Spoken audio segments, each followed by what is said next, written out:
오늘 이 말씀을 통해서 습관이라는 제목으로 말씀을 드리겠습니다. 얼마 전에 세밭이라는 그런 강연 프로그램을 제가 본 적이 있어요. 근데 그분이 누군지는 모르는데 이름은 정확히 기억이 안 나는데 PD님이 나와서 습관에 대해서 말씀을 하시더라고요.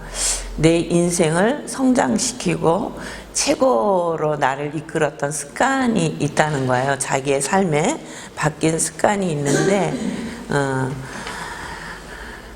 남의 말을 잘 듣기 위한 습관을 갖기 위해서 자기가 노력을 했다 그러더라고요. 그전에는 자기가 먼저 가서 막 말을 했는데 어느 날부터 이렇게 해서는 안 되겠구나.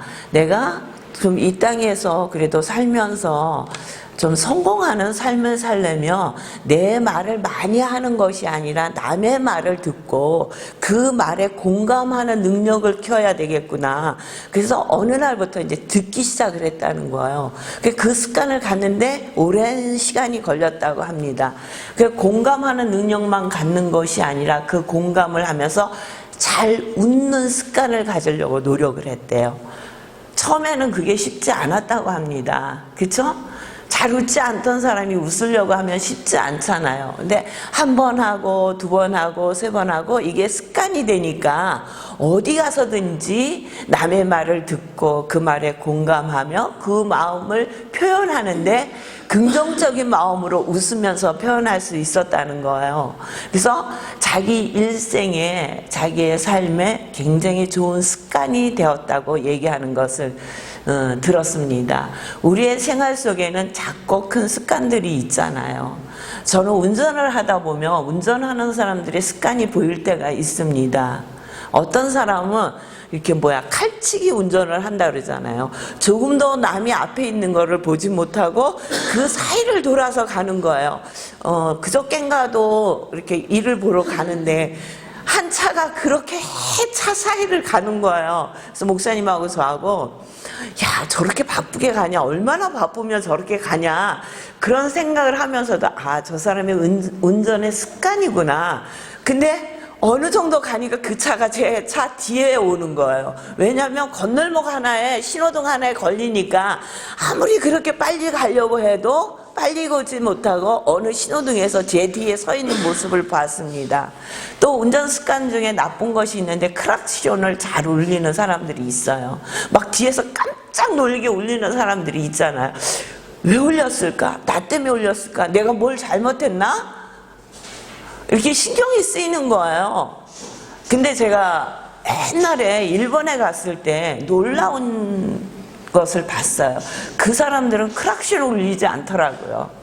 아무리 늦게 출발을 해도 좀 앞에서 머뭇거려도 기다려주더라고요. 근데 우리나라 사람들의 나쁜 운전 습관 하나가 크락시를 울려요. 근데 거기서 더 한 발 나가면 욕을 하는 사람들이 있어요. 조금만 마음에 안 들면 그냥 욕을 하는 거예요. 듣든지 아니 듣든지. 응? 근데 그 욕을 할 때 자기의 마음이 얼마나 강팍해지는지를 우리는 알지 못하고 그냥 습관처럼 하는 거예요. 근데 이런 나쁜 습관도 가질 수 있다는 거죠. 그러니까 나의 몸에 익숙하게 습관으로 나타나는 것이 무엇인가를 한번 보시기 바랍니다. 근데 놀라운 건요, 불평하는 것도 습관이래요. 괴로운 마음을 계속적으로 지니고 사는 것도 습관이래요. 불평하는 거 습관이잖아요. 우리는 이스라엘 백성을 통해서 그들의 입술에 언어를 봤어요. 그들은 하나님 앞에 감사하기보다는 조금만 어려우면 서슴지 않고 불평하는 것을 볼 수 있습니다. 홍해 앞에서도 불평하죠. 하나님의 놀라우신 은혜로 그들이 홍해를 건너잖아요. 정말 하나님의 놀라우신 은혜였어요. 그들이 애굽에서 나올 때도 10가지 재앙을 통해서 내가 너희와 함께 하느니라. 그리고 그 하나님은 모든 것을 하실 수 있는 전지전능하신 하나님이심을 그들에게 보여주셨잖아요. 그러면 조금의 어려움이 있어도 참고 기도할 것 같은데 그렇지 않았다는 거예요. 그냥 습관처럼 그들이 불평하는 거예요. 홍해를 건넜어요. 막 기쁨으로 찬양하고 춤을 추잖아요. 조금 가니까 수루 광야에서 사흘길을 지났는데 이게 쉽지 않아요. 광야에서 사흘길 동안 물을 마시지 못했다는 것은 정말 죽을 것 같은 고통이 그들의 삶에 있었다는 거예요.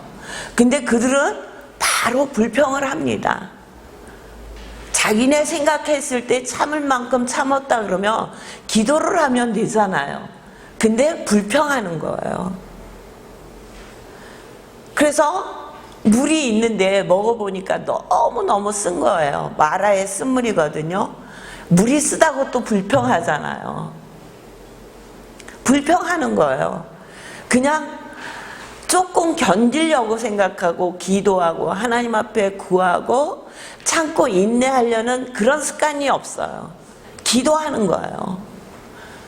먹을 것이 없다고 그래서 하나님이 만나를 주시니까 만나를 먹고 나서 좀 애굽에서 먹었던 그들이 자주 먹었던 음식이 생각이 나는 거예요.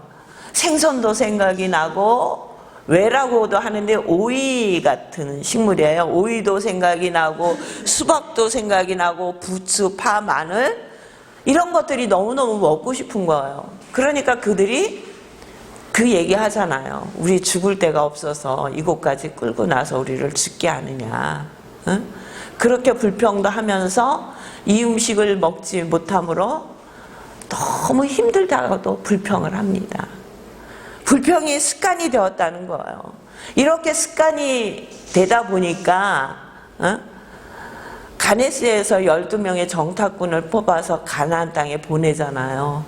가나안 땅에 가니까 정말 아락 자손같이 큰 자손들도 있고 막 식물을 보니까 너무너무 탐스러운 것들이 막 열려 있는 거예요. 근데 그들이 돌아와서 10명은 우리는 그들 앞에 메뚜기라고 그러잖아요. 그러니까 이스라엘 백성이 10명의 말만 듣고 온 없이 하고 싶은 대로 불평을 해요. 기다리지 않아요. 생각하지 않아요. 근데 왜 기다리지 않는다고 제가 말씀을 드리냐면 갈렙과 여호수아는 그들은 우리의 밥이라 그랬거든요. 근데 갈렙과 여호수아의 말을 듣지 않았다는 거예요. 그 말을 듣고 조금만 생각을 했었더라면 그래 우리 한번 가보자. 그렇게 얘기하는 사람들이 많이 나왔을 거예요. 근데 죽을 것 같다. 죽여달라. 불평하잖아요. 불평이 습관이라는 거예요. 그러니까 하나님이 민수기 14장 28절에 그들에게 뭐라고 말씀하시냐면 내 삶을 두고 맹세하노니 너희 말이 내게 들린 대로 내가 너에게 행하리라. 너희가 불평하는 그 말을 듣고 내 귀에 들린 대로 내가 행하리라고 말씀을 하시는 거예요. 우리는 너무 잘 알아요. 선지서를 읽어서 역사서를 읽어서 너무 잘 알아요.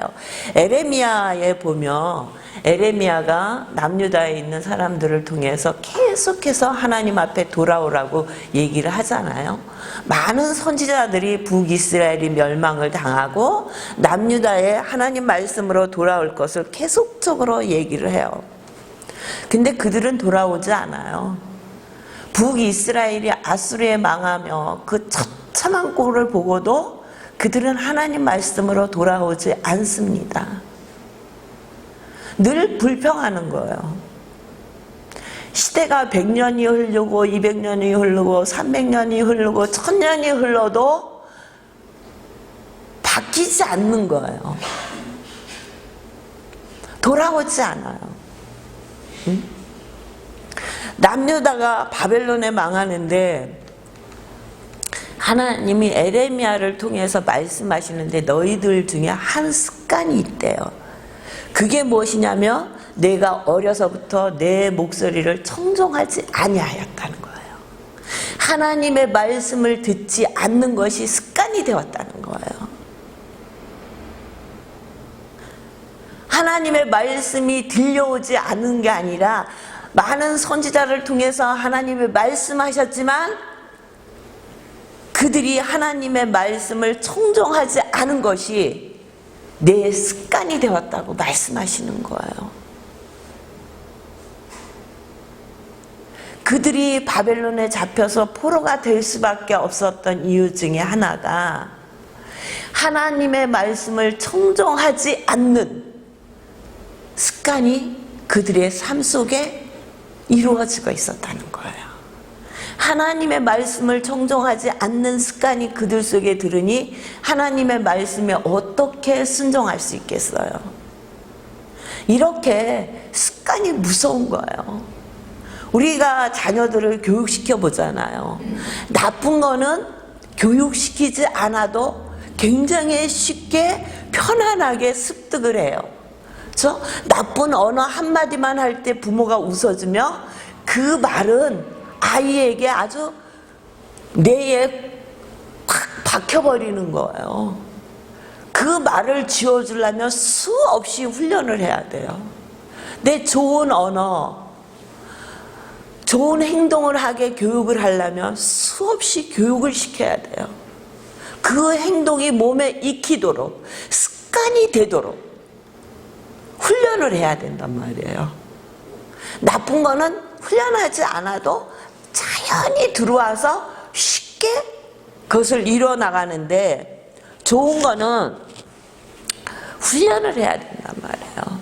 근데 오늘 본문 말씀에 보니까 39절 보시겠습니다. 예수께서 나가사 습관을 쫓아 감람산에 가시며 제자들도 쫓았더니 습관처럼 감람산에 가셨다는 거예요. 왜 가셨냐면요, 기도하러 가셨다는 거예요. 예루살렘에 오셔서 감람산에 가실 때마다 기도하셨다는 거예요. 그러니까 기도하는 것도 습관이 되지 않으면 기도하지 않아요. 시간을 정해놓고 아무리 기도하려고 해도 내 몸에 익숙해지지 않으면, 내 몸이 기억할 때까지 훈련하지 않으면 안 돼요. 근데 예수님은 습관을 쫓아 감람산에 가심에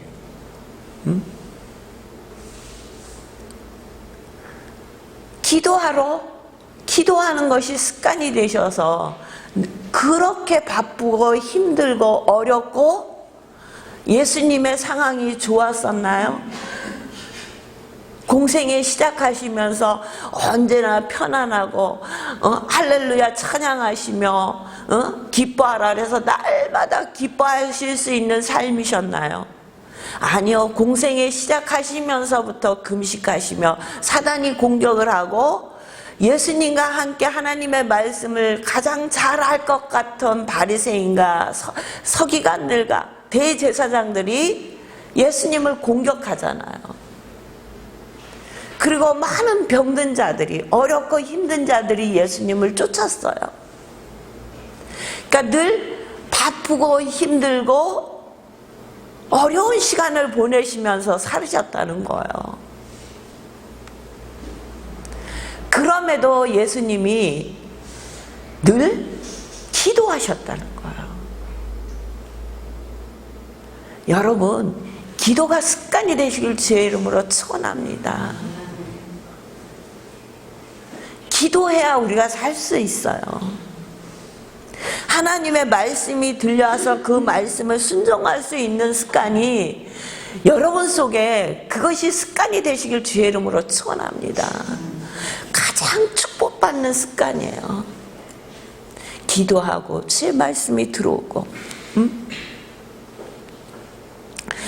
40절에 보니까 그곳에 이르러 저희에게 이르시되 시험에 들지 않기를 기도하라 하시고, 우리가 이 땅에 살면서 시험에 들 일이 얼마나 많은지 아세요? 설교 듣다가도 시험에 들잖아요. 교회 안에서도 시험에 들잖아요. 세상에 나가서 시험에 들었다는 소리 들어보셨어요? 세상의 언어가 아니에요. 세상 사람들은 쓰지 않아요. 세상 사람들은 잘 몰라요. 근데 끄떡하면 시험에 들었대. 우리 교회에서는 그 언어 자체를 쓰질 않아요. 그런데 많은 교회 속에서 들려온다는 소리죠. 왜요? 기도하지 않기 때문에. 하나님 말씀을 청정하는 습관이 들지 않았기 때문이에요. 왜 시험에 들어요? 하나님 말씀을 듣고 그 말씀대로 순종하기도 바쁜데 왜 시험에 드냐고요? 예수님이 뭐라 그랬어요? 시험에 들지 않기를 기도하라 그랬잖아요. 그 얘기는 뭐예요? 기도하지 않았다는 거예요. 기도했다고 얘기하지만 자기의 뜻대로 기도했다는 거예요. 응?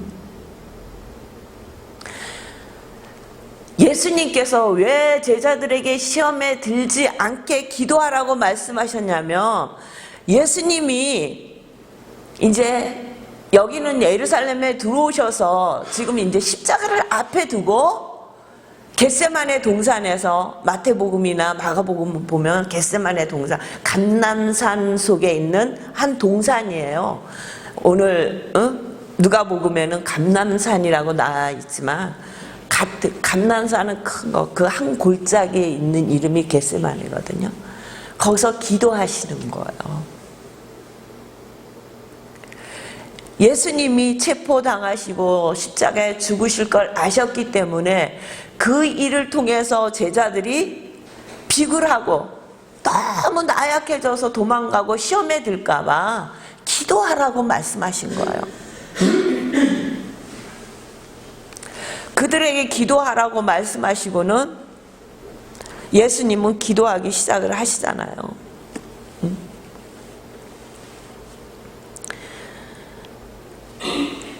42절에 보시겠습니다. 아버지여, 만일 아버지의 뜻이여든 이 잔을 내게서 옮기시옵소서. 그러나 내 온대로 마옵시고 아버지의 온대로 되기를 원하나이다. 우리의 기도와 예수님의 기도의 차이가 이 한 절에 나와 있지 않습니까? 여러분들의 기도의 내용은, 기도하면서 바라시는 솔직한 심정은 어떤 것입니까? 정말 내가 기도를 통해서 하나님의 뜻을 이루며 하나님의 뜻이 하나님의 뜻대로 이루어지기를 원하며 기도하십니까? 아니면 내 뜻이 하나님의 뜻을 이기고 내 뜻이 이루어지기를 원하며 기도하십니까? 제가 이 말씀을 묵상하면서요,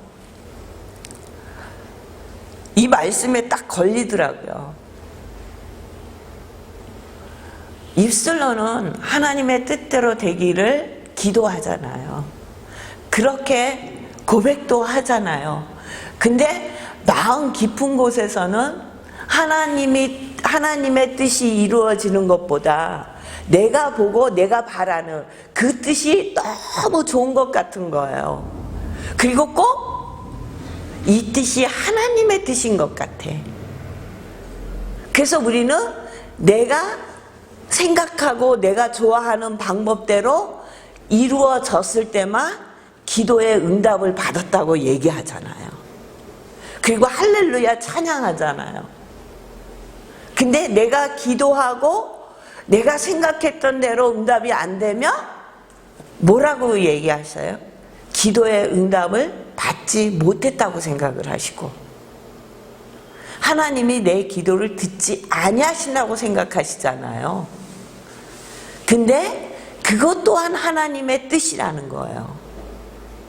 그러니까 어떤 방법으로 기도를 하던 우리가 구해야 할 것은 예수님처럼 내 뜻대로 되기를 원하는 것이 아니라 하나님 뜻대로 되기를 원하나이다 라는 기도를 할 수 있어야 되는 거예요. 근데 이것이 기도의 분량이 차지 않으면 이 기도가 안 된다는 거죠. 기도가 습관이 되지 않으면 이 기도가 되지 않아. 내 기도만 실컷 해놓고 우리는 그것대로 될 것을 기대하고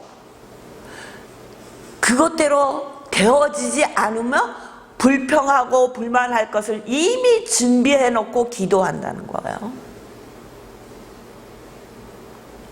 우리 42절 우리 함께 봉독하겠습니다. 시작. 네, 아버지여, 만일 아버지의 뜻이여든 이 잔을 내게서 옮기시옵소서. 그러나 내 온대로 마옵시고 아버지의 온대로 되기를 원하나이다 하시니 아멘. 내 뜻도 아버지 앞에 구하지 마. 그쵸? 구하셨잖아요. 그러나 아버지의 뜻대로 응답되기를 구하는 저와 여러분이 되시기를 주의 이름으로 축원합니다. 이렇게 기도할 때 사자가 하늘로부터 예수께 나타나 힘을 돕더라. 천사가 와서 예수님이 기도할 수 있도록 도와주셨다는 얘기예요. 그런데 그 예수님이 얼마나 기도를 힘쓰고 애써 간절히 하셨는지 땀이 땅에 떨어지니 핏방울 같이 되었더라. 온 마음을 다해서, 그렇죠? 천사가 와서 도울 수밖에 없도록 간절히 기도하셨다는 거예요. 땀방울이 핏방울이 되도록. 정말 우리가 이 깊은 곳에서 예수님의 사랑을 느끼고 정말 하나님 앞에 회개가 터지면은 여러분 울 때 눈물의 온도가 달라요. 느껴보셨나요? 눈물의 온도가 달라요. 우리가 그냥 슬퍼서 울 때 눈물하고 달라요. 눈물이 굉장히 뜨거워요.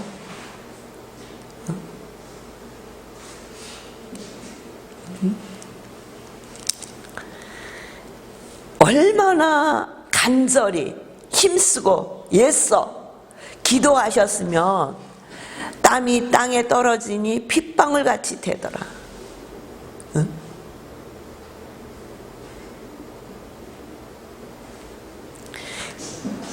십자가의 그 사명이, 그 십자가를 지셔야 하는 우리는 예수 그리스도를 믿음으로 구원을 얻었습니다. 하나님의 자녀가 되었습니다. 성도님 예수 그리스도를 믿음으로 구원을 얻었어요. 천국이 성도님 것임을 믿으십니까? 우리는 너무 쉽게 얘기하잖아요. 예수님은 저와 여러분이 하나님의 자녀가 또 이 땅에서 구원을 얻어서 하나님의 자녀의 권세를 가지고 살게 하시려고 십자가를 지시는데 그 십자가가 얼마나 힘들고 어렵고 고통스러우셨으며 하나님 앞에 기도하시기를 힘쓰고 애쓰고, 그렇죠? 간절히 기도하셨는데 땀방울이 핏방울이 되도록 기도하셨다는 거예요. 우리가 구원을 얻은 것이 거저 이루어진 것이 아니라는 것입니다. 우리가 구원을 얻는데 예수님이 십자가를 그분은 하나님이시니까 십자가를 지셔도 전혀 고통이 없으신 것처럼 십자가를 지신 걸로 생각하는데 그분은 100% 인성을 가지신 한 인간이셨어요. 십자가상에서 우리가 겪어야 할 고통과 우리의 죄악의 짐의 모든 고통을 예수님은 십자가상에서 지셨단 말이에요. 손끝에 가시가 하나 박혀도 얼마나 불편하고 힘듭니까? 잊어버렸다가도 이 가시가 뭐 생각만 스치기만 해도 짜릿짜릿하잖아요, 몸이. 한 손이 생손이 아려보세요. 그 고통이 어떤가? 근데 생사를 찍고 생사의 못을 받고 십자가의 못을 박았잖아요.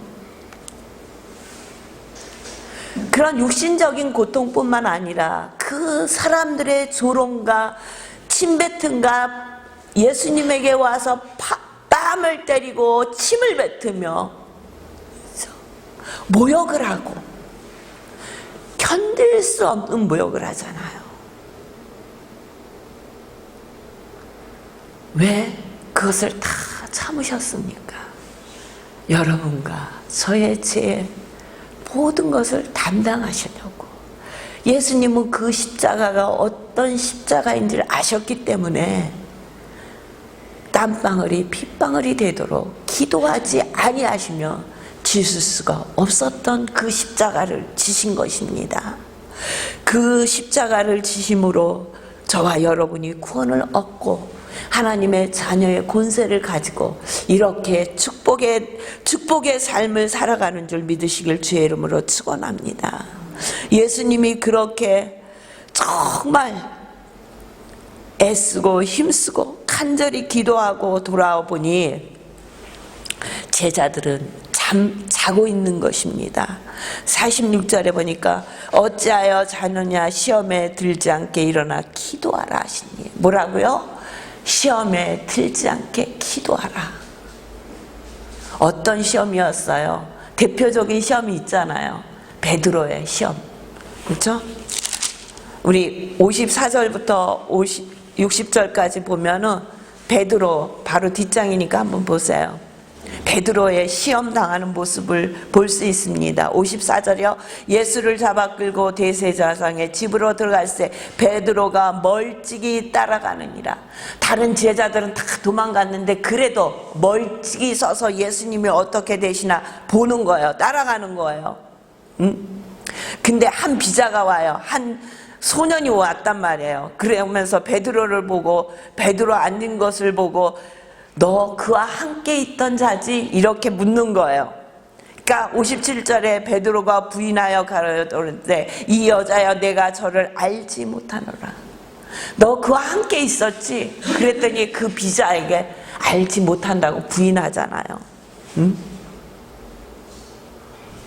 또 어떤 사람이 와서 그 당이라고 하니까 나는 아니라고 얘기하잖아요. 너 갈릴리 사람이지? 너 그와 함께 있었어? 그러니까 아니라고 얘기합니다.